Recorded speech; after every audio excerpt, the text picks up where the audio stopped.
wholesale. Hello mga ka-Supermom, nandito na kami sa tuktok ng Norsagaray. Iharap mo kasi ayan. doon. Di ba? Welcome sa Norsagaray, Bulacan. Ayan o, ala! Putya, pag may kasalubong tayo, baba tayong lahat. Para umatras. Tama lang talaga, anak, SUV. Anong ano yan? Anong factory yan? Paggawa ng semento. Maano yung Apo Cement? Nakapagtrabaho ko sa pero Omnicon naman.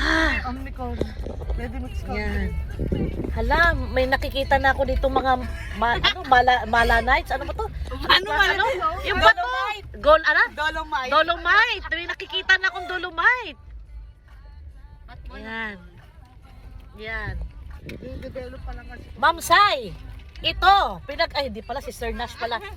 Sir na. Prof Nash, ito pinaghirapan talaga namin ang aming fizzy box. Sir Nash, so tignan mo, Sir Nash. Nandito na kami sa bundok. Ay, kaya naman, Sir Nash, ha? Pero inang namin yung abansa dito. Kaya lang, pag maraming tao, pag ano na alam Prof Nash, Diyos ko, baka kulang pa 1.0 na to.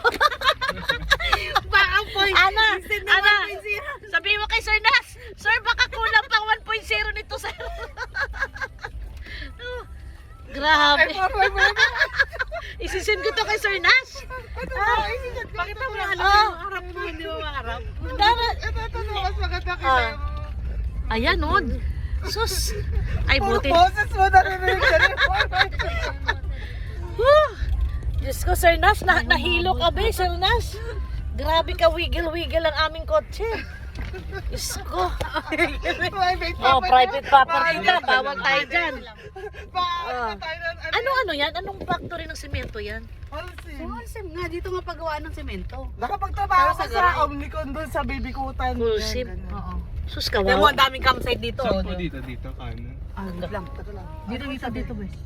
Kanan Ay, po. wait. Ito na, Sir Nash. Naligaw-ligaw na kami, Sir Nash. Hindi, diretso pa. Ha? Hindi, may konting ano eh. Wait lang. Right turn eh. Ito. Wait lang, wait. Naligaw na ako. Ito ata. Diba? Oh, ayan, naligaw. Uy, nanuno na tayo. Sir Nash, nanuno na kami. Di ba diretso? Hindi, parang ito. Ito Parang, wait. Nalito na ako. Dito po kasi nakalagay dito. Uy, baliktarin na natin mga damit Hindi, natin. parang At ano ito, na be. tayo, nanuno na tayo. Oo. Yan yun. Bakit slight ano siya, right turn? Slight right eh. Oh, slight right siya eh. Pero mas malapit po dito. Bakit ang layo pa? Kasi parang hindi eh. Wait lang ba ya? Tawagan ko. Hindi, pag dumiretso ka, ano Sabihin mo, ma'am, Ito kasi pag ano. may paway. Saan ba kami? Left or right? Ayan, nagkagulo-gulo. Tatawag ako kasi Naligaw na. Ang taga Bulacan, naligaw na ang taga Bulacan, no? Hindi alam mo kung bakit. Taga-sakay lang kasi ako. Hindi driver. Ay, ang saya. Sabi